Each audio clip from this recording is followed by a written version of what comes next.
మీ పిల్లలు maths science లో dull గా ఉన్నారా? 100% మార్క్స్ కావాలంటే ఆన్లైన్ ట్యూషన్ ట్యుటోరిక్స్ లో జాయిన్ అవ్వండి. ఆంధ్రప్రదేశ్లో ఏడాది కూటమి పాలన ఏ విధంగా సాగింది?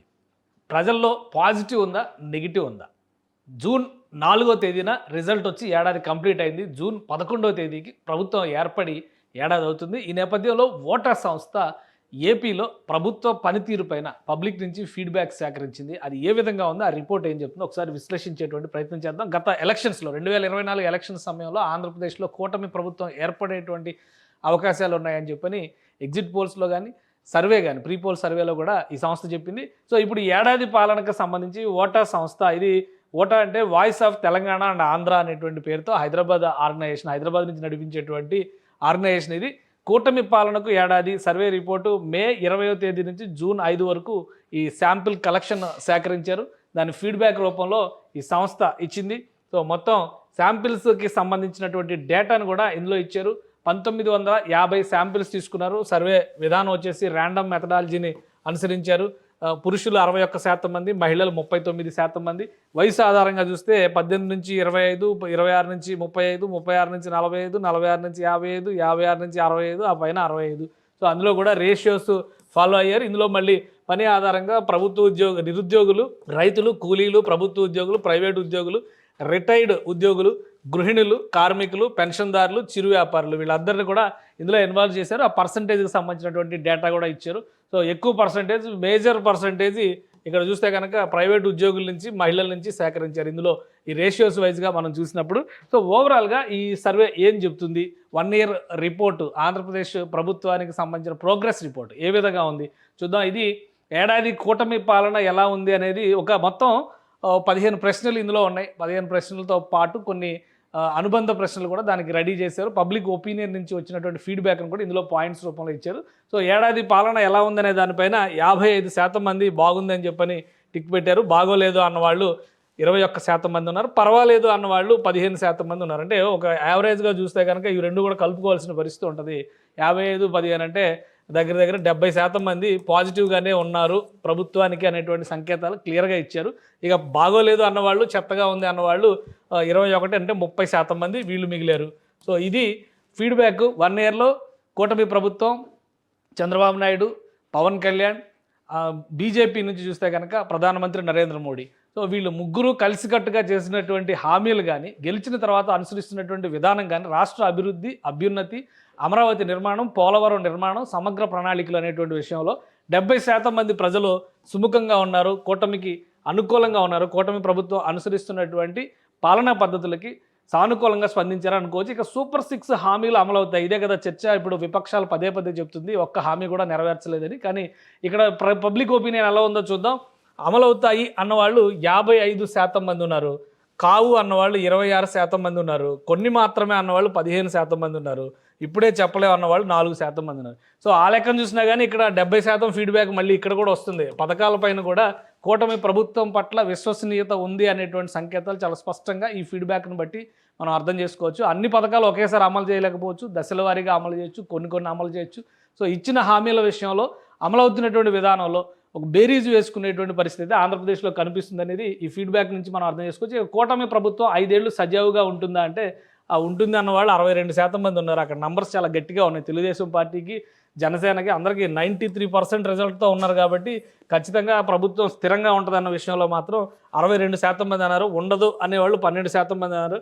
చెప్పలేం అనేవాళ్ళు 9% మంది అన్నారు. విభేదాలు వస్తాయి అనేవాళ్ళు 17% మంది అన్నారు. సో ఇవన్నీ కూడా కామన్. ఈ ఫ్యాక్టర్స్ అన్నీ పక్కన పెట్టి చూస్తే కూడా 62% మంది కూటమి ప్రభుత్వం 5 ఏళ్ళు బాగుంటుంది అనేటువంటి సంకేతాలే ఇస్తున్నారు. ఇక ఏపీ రాజధాని నిర్మాణం జరుగుతుందా? ఇది కూడా ఇంట్రెస్టింగ్ క్వశ్చన్. జరుగుతుంది అన్నవాళ్ళు 67% మంది ఉన్నారు. జరగదు అని చెప్పేవాళ్ళు 19% మంది ఉన్నారు. ఇక చెప్పలేమన్న వాళ్ళు 6% మంది ఉన్నారు. ఇది మొత్తం కలిపితే ఇక్కడ 25% కనిపిస్తుంది. గ్రాఫిక్స్ మాత్రమే అనేవాళ్ళు 8% మంది ఉన్నారు. ఓకే, వీళ్ళని కూడా కలుపుకోవాలి. అయితే 33% మంది అవ్వదు అనుకునే వాళ్ళు ఉన్నారు. సో ఆ లెక్కను చూస్తే కూడా ఇక్కడ 67% మంది ఆంధ్రప్రదేశ్ ప్రభుత్వం రాజధాని నిర్మాణాన్ని పూర్తి చేస్తుంది అనేటువంటి విశ్వాసంతో ఉన్నారు. ఈ ఓటా ఇంకొన్ని ఆసక్తికరమైనటువంటి ప్రశ్నలు ఉన్నాయి. వైసీపీ నేతలు, కార్యకర్తల పట్ల కక్ష సాధింపు ఉందా అంటే ఉంది అన్నవాళ్ళు కూడా 61% మంది ఉన్నారు. వైసీపీ నేతలు, కార్యకర్తల పట్ల కక్ష సాధింపు ఉందా అంటే ఉంది అని 61% మంది నమ్ముతున్నారు. లేదు అని 39% మంది నమ్ముతున్నారు. సో ప్రభుత్వం ఇప్పటికే కొన్ని నిర్ణయాలు తీసుకునేటువంటి క్రమంలో చాలా జాప్యం వహిస్తుంది. ముఖ్యంగా విపక్షం చేసేటువంటి కొన్ని విషయాల్లో తప్పుడు ప్రచారం కావచ్చు, అవాంఛిత వ్యాఖ్యలు కావచ్చు, తొందరపాటుతో చేసేటువంటి దురుసు ప్రవర్తనలు కావచ్చు, వీటిని నివారించడంలో కూటమి ప్రభుత్వం పైన సొంత పార్టీ కార్యకర్తల నాయకులే విమర్శలు చేస్తున్నారు. కానీ ప్రజల్లో వచ్చినటువంటి ఫీడ్బ్యాక్ ప్రకారం మాత్రం 61% మంది వేధింపులకు గురి చేస్తున్నారు విపక్ష నేతల్ని అనేటువంటి అభిప్రాయాలు ఉన్నారంటే కొంచెం ప్రభుత్వం ఇది ఆలోచించాల్సినటువంటి అంశంగానే చూడాలి. ఇక ఆరోది కూటమి వల్ల ఏపీ భవిష్యత్ ముఖ చిత్రం మారుతుందా అంటే అవును అన్నవాళ్ళు 23% మంది, కొంత మేరకు అన్నవాళ్ళు 45% మంది, కాదు అన్నవాళ్ళు 22% మంది ఉన్నారు, చెప్పలేం అన్నవాళ్ళు 10% మంది ఉన్నారు. సో కొంతవరకు ఇది కొంత పాజిటివ్ అన్నట్టుగానే చూడాల్సి ఉంటుంది. ఇక్కడ కూడా 45% మంది కనిపిస్తున్నారు కాబట్టి సో కూటమి ప్రభుత్వం ఇంకా కష్టపడాల్సినటువంటి అవసరం అయితే ఈ ప్రశ్నను బట్టి మనం అర్థం చేసుకోవచ్చు. ఇక కూటమి ఎమ్మెల్యేలు ప్రజా సమస్యలు వింటున్నారా? వింటున్నారు అని చెప్తున్నారు. 54% మంది వింటున్నారనేటువంటి విషయంలో కన్ఫర్మేషన్ ఇచ్చారు కూటమి నాయకత్వానికి. కొంతమేరకు అన్నవాళ్ళు 18% మంది ఉన్నారు, 28% మంది అసలు వినడం లేదని చెప్తున్నారు. సో కాంక్రీట్గా మీరు మొత్తం టోటల్ ఇప్పటివరకు వచ్చిన క్వశ్చన్స్ చూస్తే పూర్తిగా ఈ ప్రశ్నలో చెప్పినటువంటి అభిప్రాయానికి వ్యతిరేక స్వరం వినిపిస్తున్న వాళ్ళు 25 నుంచి 28% అయితే కనిపిస్తున్నారు. ఇది ఫిక్స్డ్ డిసెంట్ అన్న అవ్వాలి, లేదా వైసీపీ ఫేవర్గా ఉండేటువంటి కార్యకర్తల మనోభావాలన్నా అయి ఉండాలి అనిపిస్తుంది. కూటమి ప్రభుత్వం అన్ని కులాలని సమానంగా చూస్తున్నదా అంటే చూడటం లేదు అన్నవాళ్ళు 31% మంది ఉన్నారు, 69% మంది ఉన్నారు. చూస్తున్నదే అన్నవాళ్ళు 31% మంది ఉన్నారు. సో ఇది ఒక్కసారి ఆలోచించాల్సినటువంటి అంశం. 69% మంది అన్ని కులాలని సమానంగా చూడడం లేదు అని భావిస్తున్నారు. సో ఇది చాలా ముఖ్యమైనటువంటి అంశం. 31% మంది మాత్రమే చూస్తోంది అని నమ్ముతున్నారు. సో కూటమి నాయకత్వం ఈ ప్రశ్నకి సమాధానాన్ని సరిచేసుకునేటువంటి ప్రయత్నం చేయాల్సి ఉంటుంది. అన్ని వర్గాలని, అన్ని కులాలని, అన్ని మతాలని కలుపుకుని వెళ్తేనే రాజకీయ భవిష్యత్తు ఎవరికైనా కానీ, రాష్ట్రానికైనా కానీ, పాలకులకైనా, ప్రభుత్వాలకైనా కానీ. సో ఇది ఆలోచించాల్సినటువంటి ప్రశ్న. దీనికి ఆసక్తికరమైనటువంటి సమాధానం వచ్చి ఇక జగన్ అసెంబ్లీకి రావాలా వద్దా? ఇది ఇంకా ఇంట్రెస్టింగ్ క్వశ్చన్. ఇది జగన్ అసెంబ్లీకి రావాలని 80% మంది ప్రజలు కోరుకుంటారు. జగన్ అవసరం లేదని 20% మంది అంటారు. ఇక 20%లో మాత్రం హార్డ్ కోర్ వైసీపీ ఉందని అనిపిస్తుంది ఇక్కడ చూస్తే డేటా. సో 80% మంది జగన్మోహన్ రెడ్డి గారు అసెంబ్లీకి రావాలి, ప్రజా సమస్యల మీద మాట్లాడాలి అని కోరుకుంటున్నారు. సో ఈ డేటా చూసిన తర్వాత, ఈ ఫీడ్బ్యాక్ చూసిన తర్వాత వైసీపీలో ఏమైనా మార్పులు చేర్పులు అంటే ఆలోచనలో మార్పులు ఏమైనా వస్తాయేమో చూద్దాం. అసెంబ్లీకి వచ్చి జగన్మోహన్ రెడ్డి ప్రజా సమస్యలపైన పోరాడాలని చెప్పని కోరుకుంటున్న వాళ్ళు 80% మంది. ఇక పవన్ కళ్యాణ్ని నడిపిస్తున్నది బీజేపీయే అనే ప్రచారాన్ని నమ్ముతున్నారా అంటే అవును నిజమే. 94% మంది పవన్ కళ్యాణ్ బీజేపీ చెప్పు చేతల్లో ఉన్న మనిషి అని నమ్ముతున్నారు. 6% మంది మాత్రమే కాదు ఆయన స్వతంత్రుడు అని నమ్ముతున్నారు. సో ఇది జనసేన పార్టీకి ఒక ఝలక్ ఇచ్చేటువంటి సమాధానంగా చూడాల్సి ఉంటుంది. 94% మంది ఆయన బీజేపీ చెప్పు చేతల్లో ఉండే మనిషి అని నమ్ముతున్నారంటే ఆ పార్టీకి సంబంధించి స్వతంత్రత కావచ్చు, స్వేచ్ఛగా పార్టీ నిర్ణయాలు, పార్టీ నడిపించేటువంటి విధానం, ఇందులో కొంత లోపభూయిష్టమైనటువంటి పద్ధతులు ఉన్నాయి. బీజేపీ ఐడియాలజీలో లేదా బీజేపీ ఆడించినట్టుగా పవన్ కళ్యాణ్ ఆడుతున్నారనేటువంటి అభిప్రాయం ఈ సమాధానంలో వస్తుంది. సో మొత్తం పవన్ కళ్యాణ్కి సంబంధించి కానీ, జనసేన పార్టీకి సంబంధించినటువంటి నాయకత్వం కానీ ఈ ప్రశ్నకి సమాధానాన్ని చూసిన తర్వాత ఆలోచించాల్సినటువంటి అంశం. ఇక ఎప్పటికిప్పుడు ఎన్నికలు వస్తే మళ్ళీ కూటమికి ఓటు వేస్తారా అంటే ఇది కూడా కూటమికి మంచి పాజిటివ్స్ అయినా. 56% మంది యాక్చువల్గా ఎలక్షన్స్లో గెలిచినప్పుడు వీళ్ళకి 55% వచ్చింది మరి మొత్తం కలిపి. కానీ ఇప్పుడు మాత్రం 56% మంది మేము ఓటేస్తాం అంటున్నారు. వేయం అన్నవాళ్ళు 27% మంది ఉన్నారు, చెప్పలేము అన్నవాళ్ళు 17% మంది ఉన్నారు. అంటే ఇది చివరిలో లిస్ట్ డిసైడ్ అయ్యింది అనమాట. అప్పుడు అక్కడ వచ్చేటువంటి తాయిలాలు, ప్యాకేజీలు వీటి ఆధారంగా జరిగే ప్యాకేజ్ ఇది కావచ్చు 17% మంది. సో మొత్తం మీద కూటమికి మాత్రం మంచి పాజిటివ్ సైన్గానే చూడాలి. 56% మంది మళ్ళీ ఇప్పటికిప్పుడు ఏడాది తర్వాత ఎలక్షన్స్ వచ్చినా కానీ కూటమి నాయకత్వానికే ఓట్లు వేస్తామని చెప్తున్నారు. సో ఇది కూటమి నిలబెట్టుకునేటువంటి ప్రయత్నం చేయాలి. ఇక జగన్మోహన్ రెడ్డిని అరెస్ట్ చేస్తారా అనే ప్రశ్నకి చేస్తారు అని 34% మంది నమ్ముతున్నారు. సో 27% మంది అరెస్ట్ చేయరు అని చెప్తున్నారు. చెప్పలేం అని 25% మంది చెప్తున్నారు. ఇప్పటికే ఆలస్యం అయిందని నమ్ముతున్న వాళ్ళు 14% మంది ఉన్నారు. వీళ్ళు మాత్రం హార్డ్ కోర్ టీడీపీ కార్యకర్తలు అయి ఉంటారు. వీళ్ళు జగన్మోహన్ రెడ్డిని అరెస్ట్ చేయాలని భావిస్తున్న వాళ్ళు అనమాట.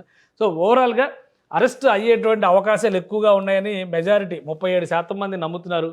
ఇప్పటికే ఆలస్యం అయిందన్న వాళ్ళు వీళ్ళని కలిపి చూస్తే కనుక ఆల్మోస్ట్ 48% మంది అరెస్ట్ చేయాలి, అరెస్ట్ చేసే అవకాశం ఉంది, అరెస్ట్ చేసి తీరాలనేటువంటి అభిప్రాయంతో ఉన్నట్టుగా కనిపిస్తుంది. సో ఇది కాలం నిర్ణయించాల్సినటువంటి అంశం. ఇది హైపోథెటికల్ క్వశ్చన్ కాబట్టి లోకేష్ని చంద్రబాబు సీఎం చేస్తారా? ఈ ప్రశ్నకి చేస్తారు అని 16% మంది చెప్తున్నారు. అలానే చెయ్యరు అని 27% మంది చెప్తున్నారు. సమయం ఉంది అని 42% మంది చెప్తున్నారు. పవన్ అడ్డుకుంటారు అని 15% మంది నమ్ముతున్నారు. ఇది జనసేన వర్గం అయి ఉండొచ్చు. పవన్ గారు అడ్డుకుంటారు ఎట్టి పరిస్థితుల్లో అని చెప్పి నమ్ముతున్నారు. సో అది ఖచ్చితంగా ఇది హైపోథెటికల్ క్వశ్చన్. ఎప్పుడు ఏంటి అనేది తర్వాత డిసైడ్ అవుతుంది. ఇప్పుడు కూటమి నడుస్తున్నటువంటి సమన్వయాన్ని బట్టి అయితే ఈ ప్రశ్న ప్రస్తుతానికి ఉత్పన్నం అయ్యేటువంటి ప్రశ్నలా కనిపించడం లేదు. రైట్, డిప్యూటీ సీఎంగా పవన్కి ఎన్ని మార్కులు వేస్తారు అనే దానికి 25 మార్కులు 25 పైన అంటే 25% పైన వేసేవాళ్ళు 94% మంది ఉన్నారు. 50% పైన వేసేవాళ్ళు 6% మంది ఉన్నారు. అంటే మొత్తం 100% ఇక్కడే ఈ లెక్కలోనే కలిసిపోతుంది. సో పవన్ కళ్యాణ్ పనితీరు ఇంకా ఇంప్రూవ్ చేసుకోవాల్సిన అవసరం ఉంది అన్నట్టుగా కనిపిస్తుంది ఈ డేటాను బట్టి చూస్తే. ఇక నెక్స్ట్ క్వశ్చన్, సీఎంగా చంద్రబాబు నాయుడుకి ఎన్ని మార్కులు వేస్తారు అంటే 50 మార్కులు పైన వేసేవాళ్ళు 63% ఉన్నారు. 50 మార్కుల కంటే పైన వేసేవాళ్ళు 63% మంది ఉన్నారు. సో 25 మార్కులు పైన వేసేవాళ్ళు 27% మంది ఉన్నారు. 75 మార్కులు పైన వేసేవాళ్ళు 8% మంది ఉన్నారు. 100 మార్కులు వేసేవాళ్ళు 2% మంది ఉన్నారు. సో చంద్రబాబు నాయుడు ముఖ్యమంత్రిగా సక్సెస్ అయ్యారు అని చెప్పొచ్చు. దీన్ని బట్టి చూస్తే ఆయన కష్టపడుతున్నారు, మిగతా వాళ్ళ పరిస్థితి ఏంటనేది చూడాలి. ఇక కీలకమైనటువంటి కామెంట్స్ మొత్తం ఈ సర్వేలో వచ్చినటువంటి కొన్ని పాయింట్స్ ఉన్నాయి. ఇందులో ఒకసారి చూద్దాం. ఉచిత పథకాలకు కేర్ ఆఫ్ జగన్, డెవలప్మెంట్ కావాలంటే బాబే దిక్కు, వీళ్ళు ఇచ్చినటువంటి స్లోగన్స్ లాగా ఉన్నాయి ఇవి. యువగళంతో రాజకీయంగా మరో మెట్టు లోకేష్ పైకెక్కాడు. జగన్ మీద చంద్రబాబు జాలి చూపించిన లోకేష్ మాత్రం వదిలిపెట్టాడు. ముందు చూపున్న వాడు కనుకే చంద్రబాబు నాయుడు అమరావతిని రీస్టార్ట్ చేశారు. ఈ 5 ఏళ్లలో కూడా అన్ని పనులు కావు, మరోసారి కూడా బాబునే గెలిపించుకోవాలి. టీడీపీతో పొత్తు వల్లే జనసేన గెలిచింది, లేకపోతే అంత సీన్ లేదు. ఓడిన చోట గెలవడం లోకేష్ రాజకీయానికి అర్థం పడుతుంది. ఫ్యూచర్ లీడర్ లోకేష్ అని అర్థమైపోతుంది. లోకేష్ని ఇప్పుడే సీఎం చేయకపోవడం మంచిది. ఇష్టపడి కూటమిని గెలిపించాం, కొంచెం కష్టమైనా భరించాల్సిందే. రాజధాని కోసం చంద్రబాబు పడుతున్న కష్టానికి ప్రజల్లో గుర్తింపు. చివరి 2 సంవత్సరాలైనా లోకేష్ని సీఎం చేయాలంటున్న టీడీపీ క్యాడర్. జగన్ అసెంబ్లీకి రావాలని ప్రజల తరపున మాట్లాడాలని డిమాండ్. సూపర్ 6 అని ఒక్క 6ఏ కొట్టారు. సంవత్సరం నుంచి పెద్దగా చేసింది ఏమీ లేదు. వైసీపీ నేతల మీద దాడులు, కేసులు పెరిగాయి. పెన్షన్ పెంచి ఇవ్వడం తప్ప మిగతా హామీల సంగతి ఏంటి? ఇంకో 6 నెలలు అయితే టీడీపీకి జనసేనకి గొడవలు పెరుగుతాయి. మొత్తం ఏపీ పన్నులతో ఒక్క అమరావతినే డెవలప్ చేస్తారా? మహిళలకు ఉచిత బస్సు ఇస్తే తెలంగాణకు మించి గొడవలు జరుగుతాయి. జనసేన చాప కింద నీరులా విస్తరిస్తోంది. పవన్ అదే పనిలో ఉన్నారు. డిప్యూటీ సీఎంగా కన్నా పవర్ స్టార్గానే పవన్ అంటే ఇష్టం. అన్న క్యాంటీన్లు పేదల కడుపు నింపుతున్నాయి. వైసీపీకి ఓటేశారన్న కారణంతో కొన్ని కులాలకు ఇబ్బంది. జూనియర్ ఎన్టీఆర్ను తొక్కేస్తున్నారని అర్థమవుతూనే ఉంది. సో ఇవన్నీ ఒకవైపు అన్ని వైసీపీ కార్యకర్తల మనోగతాలు, ఇంకోవైపు అన్ని టీడీపీ కార్యకర్తల మనోగతాల్లా వచ్చింది. మొత్తానికి ఇవి కొన్ని కామెంట్స్, వాళ్ళు ఇచ్చినటువంటి ఫీడ్బ్యాక్. ఇది ఇంకా కొన్ని ఉన్నాయి. మోడీతో బాగుంటున్నారు కనుక డెవలప్మెంట్పై ఆశలు ఉన్నాయి. వాలంటరీ వ్యవస్థను తొలగించడం సరైనటువంటి పద్ధతి కాదు. అలానే సంక్షేమ పథకాల విషయంలో ప్రజలు జగన్నే గుర్తు చేసుకుంటున్నారు. అన్ని పథకాలు ఇచ్చినా జగన్ ఎందుకు ఓడిపోయాడో మరి. వైసీపీ ఓటమి వెనుక కుట్ర జరిగిందని అనుకుంటున్నాం. రైతులు, నిరుద్యోగులకు ప్రభుత్వం ఇంకా ఏం చేయలేదు. కేసులకు భయపడి వైసీపీ కార్యకర్తలు సైలెంట్గా ఉంటున్నారు. సనాతన ధర్మం బువ్వ పెడుతుందా, నీళ్లు పోస్తుందా? పవన్ కళ్యాణ్కి ఎప్పటికీ అర్థం కాదు. అన్ని బ్రాండ్లు, నాణ్యమైన లెక్కర్ ఇప్పుడే దొరుకుతోంది. అదే సమయంలో బెల్ట్ షాపుల సంఖ్య కూడా పెంచేశారు. మావోయిస్టుల ఎన్కౌంటర్పై బాబు, పవన్ కళ్యాణ్ మాట్లాడకపోవడం దారుణం. కడపలో మహానాడు పెట్టడం జగన్ పుండు మీద కారం లాంటిదే.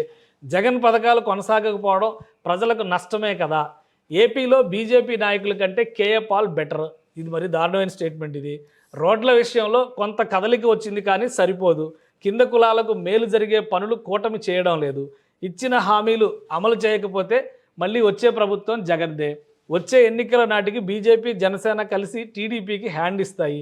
నడిబొడ్డున ఉన్న ప్రకాశం జిల్లాను కాదని ఆ గుంటూరులో రాజధాని ఎందుకు? ఇవన్నీ పర్సనల్ కామెంట్స్లా ఉన్నాయి. అమరావతిలో రాజధాని అనేది చంద్రబాబు తొత్తుల కోసమే.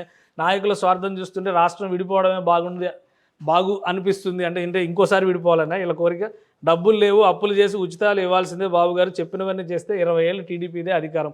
సో ఇవన్నీ కూడా కొన్ని పర్సనల్ కామెంట్స్ కూడా ఉన్నాయి. అన్ని అథెంటిక్ అనుకోవడానికి ఏమీ ఇది లేదు. కానీ ఒక గుడ్ థింగ్ ఏంటంటే ఓవరాల్ ఫీడ్బ్యాక్ ఏడాది పరిపాలన మీద వైసీపీ నాయకులు చేస్తున్నంత రాద్ధాంతానికి తగినట్టుగా ప్రజా వ్యతిరేకత అయితే లేదు.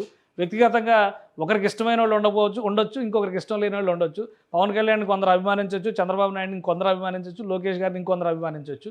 కానీ పనితీరు విషయంలో మాత్రం ఓవరాల్గా కూటమి ప్రభుత్వానికి మంచి మార్కులు పడ్డాయి. ప్రధానమంత్రి సపోర్ట్ ఖచ్చితంగా ఉంది. బీజేపీ నాయకులకి, రాష్ట్ర నాయకత్వానికి బీజేపీలో అంత సీన్ లేదు అనేటువంటి ఫీడ్బ్యాక్లు ఇచ్చినప్పటికి కూడా ప్రధానమంత్రి వలన ఆంధ్రప్రదేశ్కి ప్రయోజనం జరుగుతుంది అంటే అది బీజేపీ వలన వచ్చేటువంటి ప్రయోజనంగానే చూడాల్సి ఉంటుంది. సో మొత్తంగా కలిపి చూస్తే ఏంటంటే బీజేపీ, తెలుగుదేశం, జనసేన 3 పార్టీల కలయిక వలన రాష్ట్రానికి మేలు జరుగుతుందని నమ్మేవాళ్ళు ఎక్కువగా కనిపిస్తున్నారు.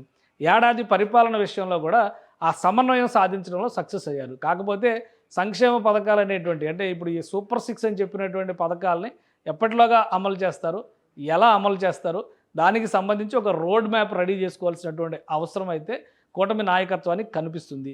ఈ 5 ఏళ్లలో చేయబోయేటువంటి అభివృద్ధి రాబోయేటువంటి 5 ఏళ్లకి ఎన్నికలకి ప్రాతిపదిక అయ్యేటువంటి సంకేతాలు అయితే ఉన్నాయని క్లియర్గా ఈ ఓటా సర్వే రిపోర్టు తేల్చి చెబుతుంది. సో కూటమి నాయకత్వం ఆలోచించుకోవాల్సినటువంటి అంశం ప్రస్తుతానికి ప్రజలైతే అనుకూలంగా ఉన్నారు, కష్టపడుతున్నారు, డెవలప్ చేసేటువంటి ప్రయత్నాలు జరుగుతున్నాయని ముఖ్యమంత్రి చంద్రబాబు నాయుడు పైన అయితే ఆశలు పెట్టుకున్నారనే సంకేతాలు చాలా స్పష్టంగా కనిపిస్తున్నాయి. సో రాబోయే రోజుల్లో కూటమి నాయకత్వం మరింత సమర్థంగా పనిచేస్తే కనుక ఇదే టెంపో కొనసాగిస్తే ఇంకొక 3 ఏళ్ళు ఖచ్చితంగా మళ్ళీ అధికారంలోకి రావచ్చు. లేదు మళ్ళీ సంక్షేమాన్ని గాలికి వదిలేశారు, అభివృద్ధి పేరుతో అమరావతినే పట్టుకున్నారనేటువంటి విమర్శలు కనుక ఎదురైతే ఇబ్బందికరమైన పరిస్థితులు ఖచ్చితంగా వస్తాయి. కానీ ఇందులో కొన్ని ఆసక్తికరమైనటువంటి ప్రశ్నలు ఉన్నాయి. అవి ఇప్పుడు హైపోథెటికల్గా అనిపించినప్పటికీ కూడా భవిష్యత్తును నిర్ణయించేటువంటి అంశాలు అందులో ఉన్నాయి. ప్రధానంగా పవన్ కళ్యాణ్ పనితీరు, నారా లోకేష్ పనితీరుని దశల వారీగా ప్రజలు అంచనా వేసుకుంటున్నారు, రెండింటిని బేరీజ్ వేసుకుని కూడా చూసుకుంటున్నారు. సో రాబోయేటువంటి రోజుల్లో రాజకీయ పరిణామాలకి ఈ ఆలోచన విధానం ఒక ప్రాతిపదిక అయ్యేటువంటి అవకాశం ఉంటుంది.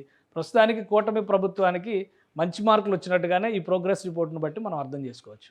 సుమన్ టీవీలో మీ పర్సనల్ అండ్ బిజినెస్ ప్రమోషన్స్ కోసం కింది నెంబర్కి కాంటాక్ట్ చేయండి.